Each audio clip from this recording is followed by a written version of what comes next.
Hi guys, welcome back to my channel. It's so good to see you. Today's video is one that is a little bit more intimate of a video, and it's a follow-up from one that I made a year ago that was called 10 Days in a Mental Hospital. It's about how I went to a mental hospital. And so now it's been a year and I wanted to make a follow-up video, and I realized that there's like two groups of people who are gonna be watching this video. There's the group of you who are watching because you're my friends, maybe you're followers or subscribers that I've never met, but we have kind of this friendship and you just wanna see how I'm doing. And so this will be an update to tell you how I'm doing. But then there's another group of you who are watching who struggle with mental health issues. So I'm gonna be talking during this video a bit about some things that have helped me over the course of the last year. Without telling you everything that's already in the last video that I made about this, I went to a mental hospital last year at the beginning of the year after struggling with really, really intense depression for about a year. Mental health issues run in my family. It just kind of to give you a bit of understanding. My mother struggles with mental health issues. My aunt, my grandmother, we have struggles of depression and bipolar. My father struggles as well. My grandfather committed suicide because of his mental health issues. My uncle committed suicide. My sister struggles. For me, I had lived free from depression for a long time. But I think kind of a series of things happened. So this is kind of me now being able to have some perspective on something that I really didn't have much perspective on while it was happening. It's easier to look back when I'm feeling healthy and see that. You probably relate. Just before I had Eloise, I transitioned out of a job that I had been working for years. It was a job with an organization that I love, and I had been doing it since I was 20, and so I was 26 when Eloise was born. So I stopped working that job right before Eloise was born, and then about a year after Eloise was born, we moved to Spain. And I love Spain and I love being a mom, but those were some really big life changes happening all at once. And I felt like it was kind of an identity thing going on in me where I knew who I was in my 20s for many years because I knew the work I was doing, I knew what I was good at, I had created some momentum and even like some success. To be just real with you, it was something that I felt like I'm good at this, I know what I'm doing, I love it, I have dreams for the future. And then my job life ended in this one particular realm pretty abruptly. And in my life, it felt really sad, to be honest. And so I went through that, and then having Eloise, major life change, lots of hormones, definitely had baby blues or postpartum depression or something that didn't feel good after I had her. And then we moved to Spain. And like I said, I love Spain, but I didn't speak Spanish. I didn't have mom friends that I was seeing on a regular basis. Whereas here in LA before I moved, I had moms I could go to and cry to and be like, I don't know what's happening. In Spain, when those moments would happen, I didn't have those people. And that's okay, that's a natural part of moving anywhere. But I'm just saying it was a part of my process, something that was hard that I think affected me more than I realized. And then Shaun was living a dream come true being in Spain. For him, this was like so cool that we were there. And for me, it was a dream come true as well. But I was experiencing an emotional low that I wasn't expecting, while he was experiencing an emotional high that we were expecting. And it kind of set us up for this disconnect that neither of us anticipated. So then kind of match that with our personalities. Shaun and I tend to both be really optimistic, really like, it'll be fine, everything's fine, no, probably nothing's wrong. And I'm way like that, where if something's going wrong in me, it takes me a lot longer to realize that I'm messed up. Hence, ending up in a mental hospital in order for me to realize that my mind was not where it needed to be, or where it was supposed to be. And so, yeah, so anyway, the whole year kind of progressed. I talk about it all in my other video. I was having health issues, physical issues that were a result of my mental health being so off. And yeah, and I just got to a really, really broken, suicidal place. And thankfully, I have people who love me who intervened and helped me figure out how to get help. And then I did. Last year, around this time, it was January, I went to the mental hospital in Michigan, outside of Detroit, Michigan. It was really, really good for me. And from that point on, we decided to return to Spain when we finished that 10-day program. Return to Spain, so long as we had a school for Eloise to go to, because we needed me and Eloise to take a break from each other and for her to get really rooted in Spain and have friends and have kids she hung out with, because we didn't have any kids in our lives at that point there, and for her to learn Spanish and for me to be able to have time for myself and to learn Spanish too. And then we knew that I needed a psychiatrist because I was going to be going on medication, and I needed a Spanish doctor who also spoke English, who could help me navigate that. I had all three of those things lined up, and we returned to Spain and lived out our second year in Spain, and it was a whole different experience. It was really amazing. Actually, I loved it so very much. Hard too, hard after what we had just gone through, but really a great year. And then now we're back in Los Angeles and we're starting a new season of life. I am pregnant. I'm 19 weeks pregnant with a little boy. And yeah, so okay, here I am. How am I doing? I'm doing a lot better. From the time we left the mental hospital, I was put on a medication that worked really well. So initially I was put on one medication that worked and I liked it, but I wouldn't be allowed to get pregnant on it. And since we knew that at some point we would want to have another baby, I asked if I could switch to something that would be harmless if I found out I was pregnant at some point. So they switched me to a different medication, and that worked really well. I also had this doctor in Spain who was awesome, who helped me monitor my levels, because I really didn't want to be on a lot of medication, but I did want to be on something. I just wanted to be on something that would work. And the medicine that they put me on was one that made me feel like my emotions were bumpered, like I couldn't get too high or too low. But to be honest, I didn't really feel it on the too high side. It wasn't like I felt like my emotions were muted or something. It more just felt like I couldn't get too low. And I remember the morning when I woke up and my natural low my natural emotion inside of me, my normal, for a long time had been so low, and it took all of my strength to pull myself up every single day and try and think like a healthy, normal person.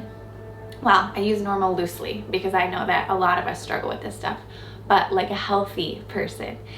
And one day I woke up after being on this medication for not very long, and it was as if I went, like, if you could imagine, it was as if I went to walk into a room and someone stopped me and I just like couldn't go in. That's what I felt like emotionally, where it was like my mind and my body were used to going to this low place, and all of a sudden someone just was like, stop. And I came back and I'm like, oh wow, I don't feel low, and I don't feel like I can even get myself low.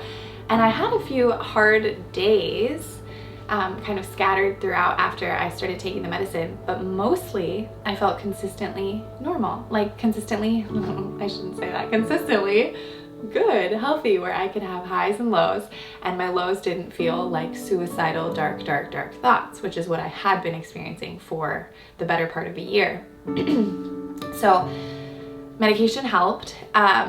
I currently am not on any medication. So around August is when Shaun and I decided that we would really try and get pregnant. We hadn't been very careful. I mean, yeah, I haven't been on birth control for a long time, and I just wasn't getting pregnant. So we wanted to really try starting around August, which meant I wanted to wean off the medicine I was on, because there wasn't enough study or research showing that the medicine I was on was okay for pregnancy.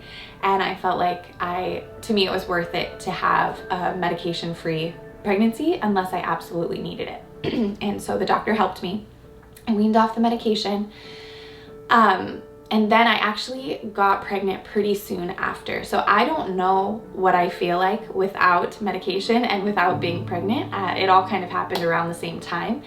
And I overall feel really good. I think I feel more pregnant than anything else, where my emotions are a bit fragile and I can cry very easily. I can emote at anything. So a beautiful song, a movie, a friend saying something sweet. The other day my friend said that I was the hootie to her blowfish, and I did tear up. So that, I think, is a result of pregnancy more than anything else.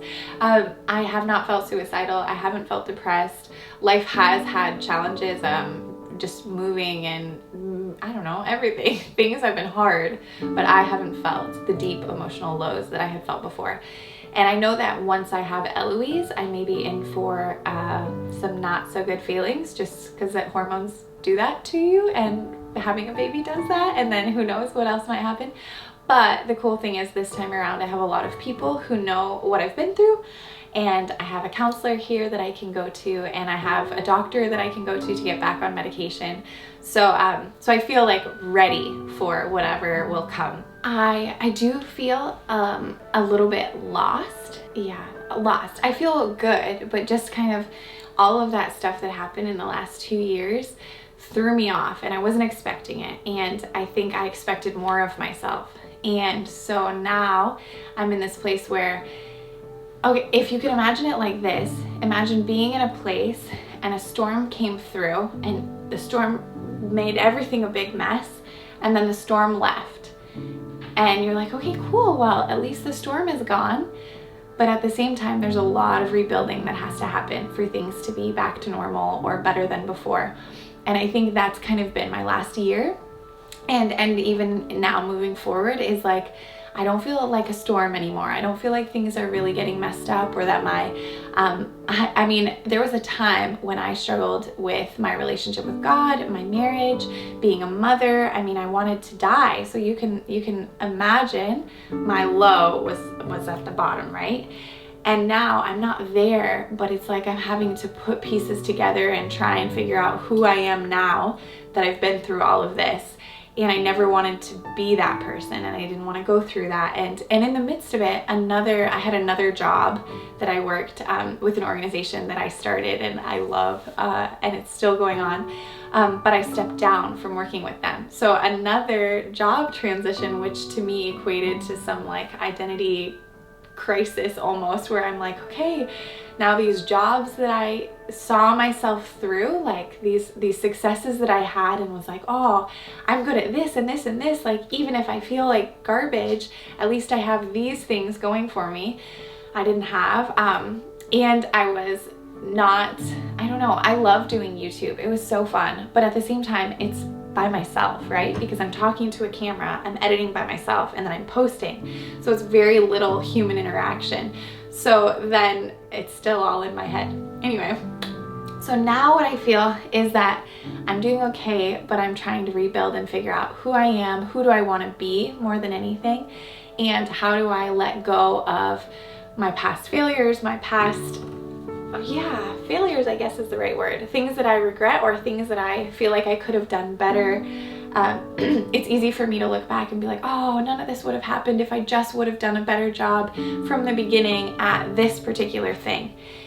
But that's not really helpful. And life is full of mistakes, you know, we all do it. And so I think what I've been learning is trying to let go of the things that are behind me, both my successes and the things that I did wrong, and look to the future and ask myself, who do I want to be? What kind of mom do I want to be? What kind of wife do I want to be? What kind of career do I want to have now?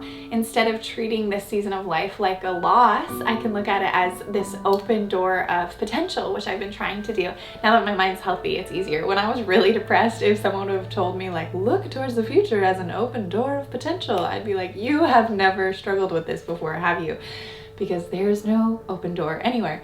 But now that I'm a little bit healthier, or I guess a lot healthier, I can see that there's a lot coming that's really good, even though I don't totally know what it is.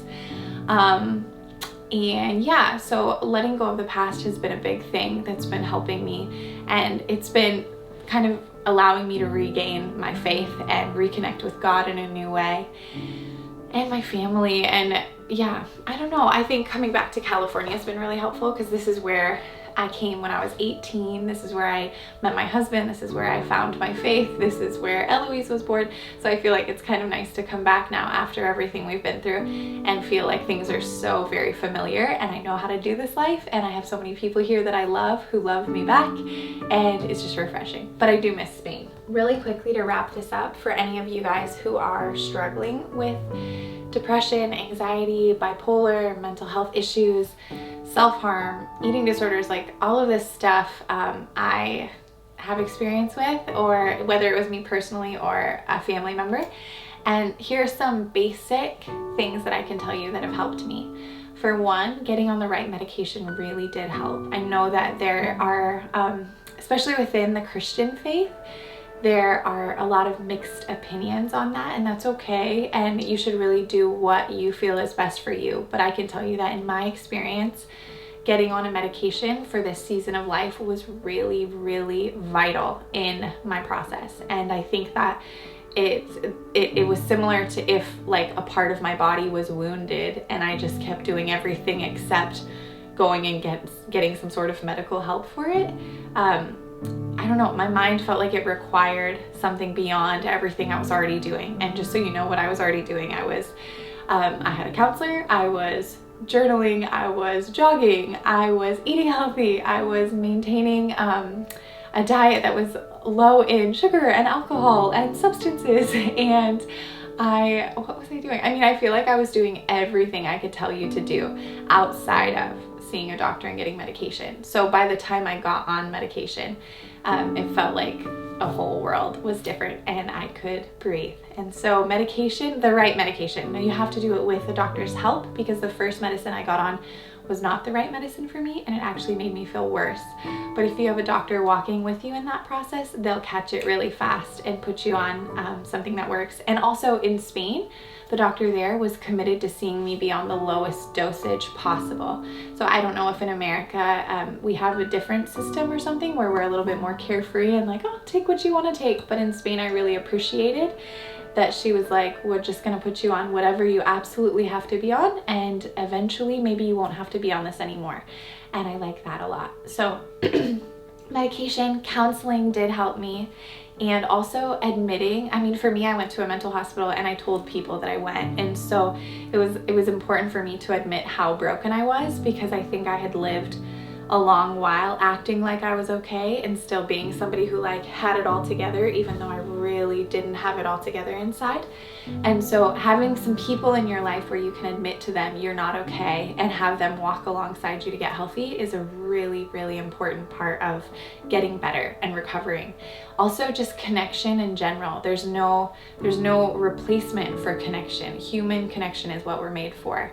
And so having friends or family or a counselor, someone who can help process your life with you, it's a powerful thing and it's a healing thing.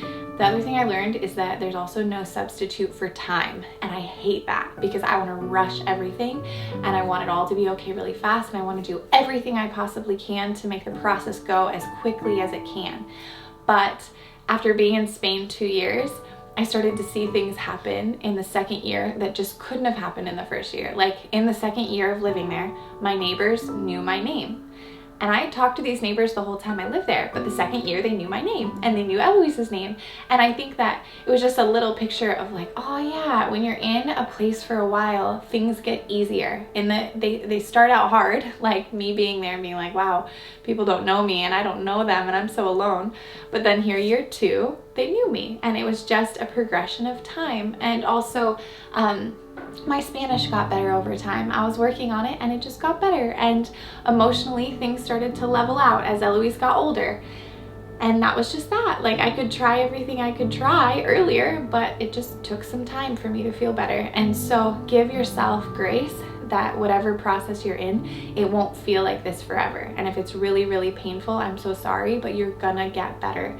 And you can do everything within your control to speed that process along. I know that we for sure can slow that process down by ignoring it and using substances to just numb ourselves. But if you're really openly trying, it'll move along, and it'll probably surprise you how quickly this goes. Oh yeah, writing really helped me. So over the last year, I've written a book that eventually I'd love to share with people, and you guys could read it if you want. But writing or journaling is a good tool, because it helps you to organize your thoughts and emotions, because sometimes you'll just feel so overwhelmed and not really know why. But when you can put a pen to paper and sort through what you're feeling, it helps make it specific. And then if you have an actual problem, you know how to fix it, versus just a whole bunch of feelings in your head that are bringing you down, but you don't know how to identify them.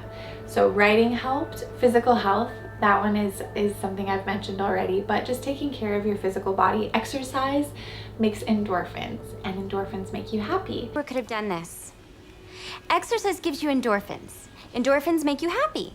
Happy people just don't shoot their husbands. They just don't. Then maybe you won't want to kill people, including yourself. And that's important. So for me, I was exercising just for the sake of creating natural endorphins that would make me happier. And focusing on the future, that's real. Like, studies show people who have clarity about who they want to be in the future are happier, they're more confident. And so taking the energy I was putting and kind of the focus I was putting on my past and resetting it so that I was actually thinking about the future and asking myself questions. Who do I want to be? What kind of friend do I want to be? What kind of wife do I want to be? What kind of career do I want to have? What kind of YouTuber would I like to be? And setting goals, really specific goals there, helped me to pull myself out of a funk that I had been in for a really long time. And yeah, I think it's just not an easy process, so I can talk about this all really lighthearted, and but I know that if you're in it, it doesn't feel easy, and every day feels hard and heavy, and sometimes like you're drowning. But I just want you to know that there is hope, and if you need help, go get it. There are hospitals that will help you. Shaun and I drove to a hospital and told them that I was feeling suicidal, and that night they helped me, and we began the process that is what has led me here to this couch right now. And I'll also put some books down below that you can read that helped me. Maybe they'll help you. And for any of you who are just watching this because you like me and want to know what the process is like, I really appreciate you. And I hope that you don't have to go through any of this. But now that maybe you've heard my experience, you can be a more loving, compassionate friend to anybody you know who is struggling. So thank you so much for watching. I hope that you're doing well, and I will see you next week. And I'll see you on Instagram and all the other places. Okay, bye.